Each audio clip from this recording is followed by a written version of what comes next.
Hey everyone, so we're back, and last video we added tensions to dominant chords, right? We had our open shell voicings, and we had 13s and sharp 11s and so on, and we had our closed shell voicings, and we added 9s to them. So if you don't remember that, just review that last video. Okay, now we're going to deal with chords that are other than dominant chords, or in addition to dominant chords. So let's remind ourselves what we've got here. We've got a shell voicing of a major 7 chord. We're going to do G major 7, major 3rd, and major 7th. And just like with the dominant chord, if we add a note on that second string, we're going to get a 9th.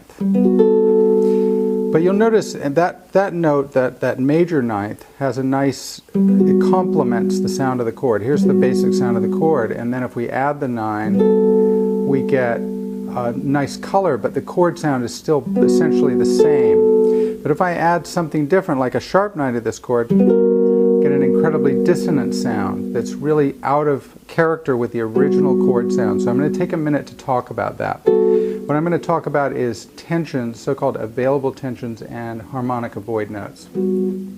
Once you understand this, you'll know why it's appropriate to add a certain tension to, say, a major 7 chord, whereas other tensions might be available on a dominant 7th chord. So music is energy. Music is affecting us in a certain way. Chords, sounds affect us. So if you think about this sound for a minute, think of how that affects you, or this sound as opposed to this sound. Okay, hopefully you notice that this sound has a little more tension to it, a little bit more edge to it. And that's because it's a dominant chord. And a dominant chord contains a very dissonant interval called a tritone, which the other chords don't contain. So the dominant chords are in their own category. They're a chord that's mainly in existence to provide a sort of unstable energy to our music. And the other types of chords tend to provide a more stable energy. And the way you can sort of imagine that is, imagine a song ending on the chord. So if I do a little resolution here, it provides a feeling that we can end there. It feels resolved. Same with if I do a minor chord. Okay, it's a little bit less stable, but it could still be the end of a song. But if I go to a dominant chord, there's a feeling like, unless it's a blues or something, it's feeling unresolved. It's sort of like a question. Here's a question, followed by another question, because they're both dominant chords. Dominant chords are like the musical question. The other chords are a little bit more like answers. So, for that reason, on chords other than dominant chords, we tend to only use tensions that add to that support the feeling of the chord being somewhat restful and resolved sounding, like that or like this.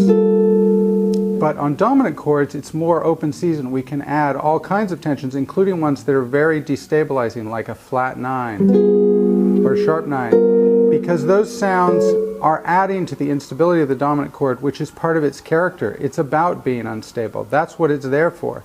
The other chords are meant to provide stability, so if you add an unstable tension to one of them, you destabilize the chord, and it's kind of not being used for what it's there for.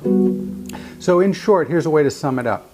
If you look at the accompanying PDF, you'll see that for non-dominant chords, the generally accepted approach is to provide tensions that are a whole step above a neighboring chord tone, or a major 9th, if you want to look at it that way, or a perfect 11th, or a major 13th. So these notes will add color, but they will not destabilize the chord. So again, here's our major 7, and I'm adding a major 9th. No problem. I can add a 13th to that sound, and I just get a nice color, but I don't destabilize the chord. But if I add a flat 9, all of a sudden it's in a whole different category of chord. So non-dominant chords use tensions which are a whole step above a chord tone. On dominant chords, you can use tensions which are either a whole step above a chord tone or a half step above a chord tone. There's more available because it's fine for those to be destabilizing sounds. Alright, so that'll be it for this video. What I want you to do is just practice, before you do the next video, just practice adding a major 9 to a major 7 chord. Practice adding a 13 to a major 7 chord. Practice adding a 9 to a minor chord. Get used to those sounds. And we'll come, when we get in the next video, we'll take it from there, and I'll show you how to create a nice flowing set of chords with tensions on them.